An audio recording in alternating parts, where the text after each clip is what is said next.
আপনি দেখছেন আগরতলা রেলওয়ে ভ্রমণকালীন পাহাড়ের প্রাকৃতিক সৌন্দর্য, যা নিজের চোখে না দেখলে বিশ্বাস হবে না। আমি এর আগে অনেক পাহাড়ি এলাকায় ঘুরতে গিয়েছিলাম, কিন্তু জানি না এখানকার এই পাহাড়ের প্রাকৃতিক সৌন্দর্য উপভোগ করাটা আমার কাছে একটা ঐতিহাসিক প্রেক্ষাপট। পাহাড়ের প্রাকৃতিক সৌন্দর্য উপভোগ করতে করতে কোন এক সময় যেন আমি পাহাড়ের প্রাকৃতিক ভালোবাসার অন্ধকারে নিজেকে প্রফেশনাল করে ফেলেছি। তো বন্ধুরা, কখনো যদি আগরতলা, ত্রিপুরা ঘুরতে আসো, তখন অবশ্যই এই জায়গার দেখা মিলবে, আর তখন আমাকেও মনে পড়বে। আমার এই প্রাকৃতিক ভালোবাসার প্রতিচ্ছবি তুলে ধরার উদ্দেশ্য হল, অনেকে হয়তো সময়ের অভাবে, কেউ টাকার অভাবে, কেউ বা আবার বিনা প্রয়োজনে ঘুরতে আসবে না। আমি সেইটুকু ছোঁয়া অনুভব করে সকল বন্ধুদের দেখার জন্য এইটুকু প্রয়াস।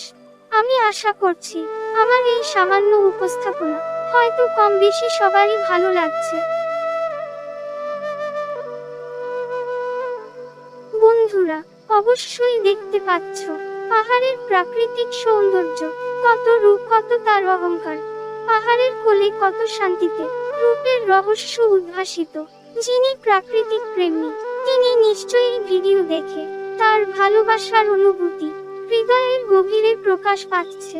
হয়তো কাউকে তার এই ভালোবাসার সুমধুর অনুভূতির স্পর্শ বোঝাতে পারছেন না।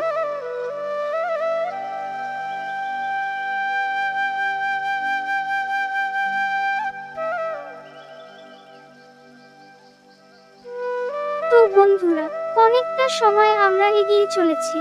এবার নিশ্চয়ই ভিডিও সম্পর্কে ভালো মন্দ বিচার করা যায়। তাই হোক বন্ধু, আমার সাথে সহকারী ভ্রমণে আছে ভাই নিলয়, সুরজ, দেবব্রত।